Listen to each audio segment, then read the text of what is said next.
Stampers Kim from stampingandperfection.com. Welcome to my craft room. I wanted to share a card using the dryer sheet technique. I've gotten so many requests for this technique the last couple of weeks, and I have been trying to get to make a video, so I'm making a video, and I want to do something that is not Christmas related, because there are lots of events coming up in 2015, and I know I need congratulations cards and I need thank you cards. I am going to use up some scraps of paper. I have a little bit of this fantastic Motley Monsters paper left, so I want to use some of this. And I am using the Bravo stamp set. Love, love, love this. This is fantastic. And the images are huge. That's what I love about it. Look how big this congratulations image is. So I'm going to use Bermuda Bay because that's the color in this paper. So I'm just going to ink up my stamp. It's like a sentiment and image all in one. I'm going to turn this sideways so I can actually see it better. And then I'm going to put this down like that, and I give it a good press, and notice I am not rocking this stamp. Now if you don't get a good image, go ahead and put your paper piercing mat underneath your cardstock before you stamp, and you should get a better image with that. Okay, so let me just trim this side up. I keep my trimmer right next to me, so I'm just going to trim about 1/4 of an inch off that. This was originally cut 2 inches by 4.5 inches, so it's not too much shorter than that. Alright, now the next thing I want to do is I'm going to give this a little bit of time to dry, but then I'm going to put this inside a box so I don't, and this is just so I'm not making a mess. And I'm using Elmer's Craft Bond. I found that looks like this. Give it a good shake. And then make sure you're not pointing this towards you. I'm just going to spray that. It doesn't take very much. Ordinarily I would do this outside, but it is rainy and cruddy here. I'm going to grab my dryer sheet, and the more raggedy the dryer sheet, the better it is, because it looks great when it's kind of raggedy. Because you're gonna get a nice texture out of this. And you can leave the wrinkles in if you want to, or you can like perfectly smooth this out. I want to try perfectly smoothing this out. I'm gonna really push this down, and then I'm gonna trim up the edges so the dryer sheet just covers the top of this. And that Craft Bond works really well. I've also used one of the other kinds that I often use is the Krylon. That works just as well. So I'm just going to trim this dryer sheet right along the edges, and you can always go back and trim more if you need to. So I'm going to take a piece of scrap paper and put it underneath this dryer sheet covered image that I stamped, and I've got this Stampin' Emboss Iridescent Ice, and it's really sparkly. That's what makes this technique work. This is actually embossing powder, so we will actually heat set this, and I'm going to pour this on very generously, and then I'm going to pick it up so I cover the whole thing just like that. Let me pour this back in. I'm going to take my heat gun, and then I'm going to go ahead and heat set this.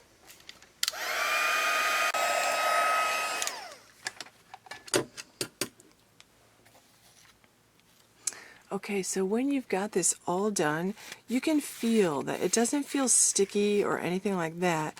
It actually feels pretty thick, and it's quite sparkly, although I feel like you can't see that under the light. Maybe if I bring it really close. I don't know if you can see it, but you can see how sparkly it is. And it's got, you can see the texture in there. It's got a wonderful texture to it. I'll show you how I'm going to finish this card off. This is just going to be quick and simple. I feel like the color and the technique actually speak for themselves. I have a piece of Whisper White cut at 4 1/4 by 11. I scored it at 5 1/2, so I'll just I scored it at 5 1/2, so I'll just fold it over, use my bone folder. Then I'm going to take my glue and attach a piece of this Motley Monsters that I had left over, and I cut this at 4 by 5 1/4, so it's just a 1/4 inch smaller than my card base. I'll just put some glue down. So I'm going to center this the best I can around the tripod, just like that. Now I'm also going to glue the dryer sheet image that I just created. It does actually curl a little bit, but as it cools it uncurls. So I have this cut at 1 3/4 by 4 1/2. So I cut just a plain piece of Whisper White 1/8 inch bigger. This is 1 7/8 by 4 5/8. And I'm just going to put this on here in the center, and you can actually see the difference. I just wanted to actually straighten it out and just give it a little contrast, a little border with the card base that I'm using, just like this. Okay, and I think I'll probably put this over here like this, over taffeta ribbon. So I'm going to take this, and I'm going to add 2 pieces of this. Here's how I'm going to do it. I'm going to take a glue dot, and I put a glue dot on here. I'm going to stick this right here, and then I'm going to wrap it around the card, and making sure it's flat all the way around.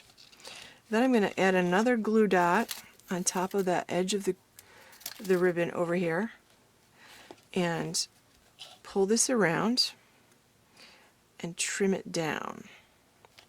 And then I'm going to do that again so that I have 2 pieces of ribbon right next to each other. I'm going to do the exact same thing. I'm going to take my dryer sheet piece, and I'm going to put some dimensionals on the back of it.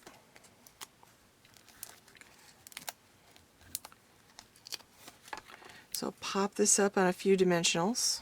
I want this off to the side a little bit like this.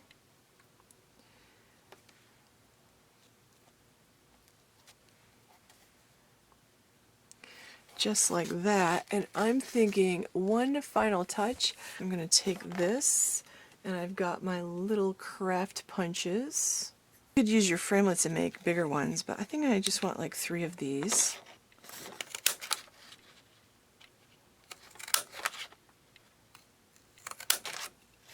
Just like that, and I'll put a little piece of dimensional. I'm just going to take my scissors and cut along the edge here, so I have a little piece of dimensional. Just putting these around the card. Put one up here. There you go. So I have 3 little stars.